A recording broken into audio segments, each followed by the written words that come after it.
Hello students, class 12th English syllabus में मैंने आपको 5 पोइम्स पढ़ा दी थी। आज 6 पोइम आपके सामने है। Love and redemption mercy, John Keats इसके क्रिएटर हैं, उन्होंने इसे कंपोज किया है।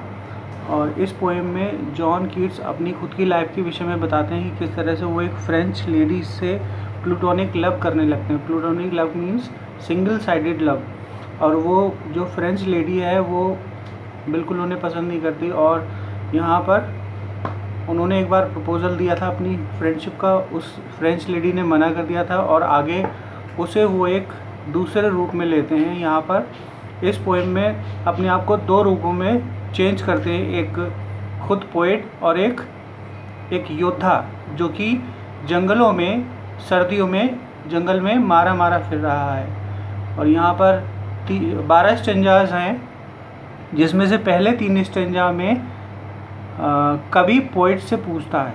कवि जो है वो पोएट तो सिमिलर है।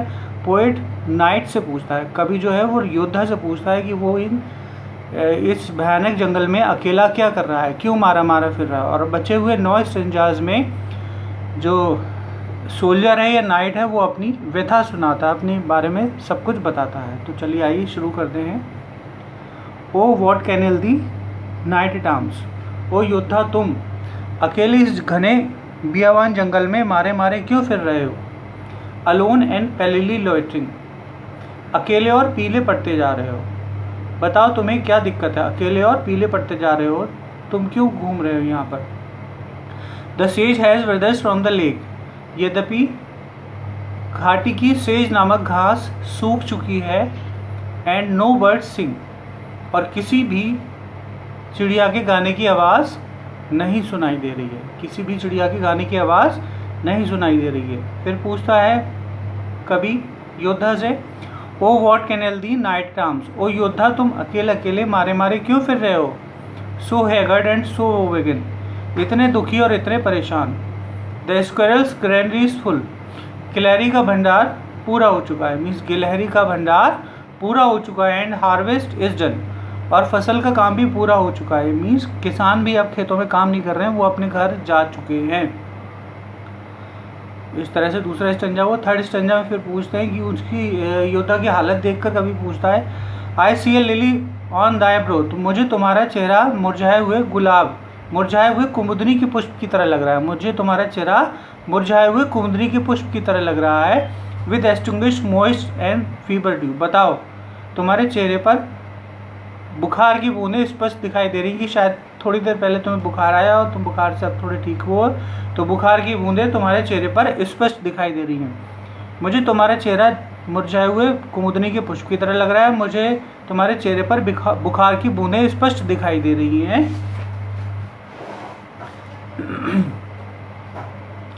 And on thy cheeks are fading rose, और तुम्हारे गाल मुरझाए हुए गुलाब की तरह लग रहे हैं। फास्ट देयर विद टू, बताओ तुम्हें क्या समस्या है, बताओ तुम्हें क्या दुख है, बताओ तुम्हें क्या कष्ट है।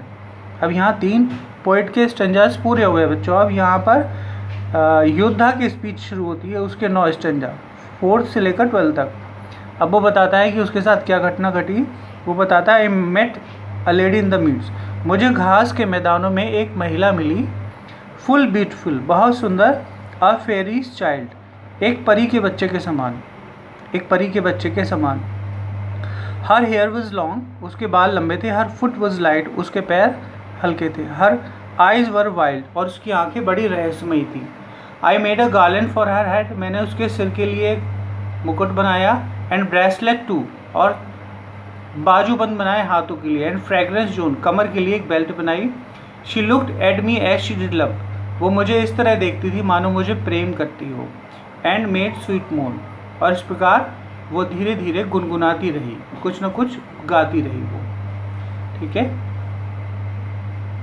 I set her on my pacing steed, मैंने उसे अपने तेज चलते हुए धीरे धीरे चलते हुए घोड़े पर बिठा लिया। And nothing else saw all the day, उस दिन मैंने उसे देखने के अलावा कुछ न किया। उस दिन मैंने केवल और केवल उसे देखा। For side long would she bend, वह मेरे एक ओर झुक गई। एंड सिंग, और गाती रही। अ फेरी सॉन्ग, परियों के गाने। 6 में फिर से समझ लीजिए। I set on my pacing street, मैंने उसे अपने धीमे चलते घोड़े पर बिठा लिया। Nothing else she show all the day, उस दिन मैंने उसे देखने के अतिरिक्त कुछ नहीं देखा। She for side long would she band and सिंग, वो मेरे एक गोर झुक गई और गाती रही परियों के गीत सारे रास्ते। ओके बच्चों, नेक्स्ट टाइम में आधी पोइम पढ़ेंगे और इसकी एक्सरसाइज करेंगे। ओके बच्चों।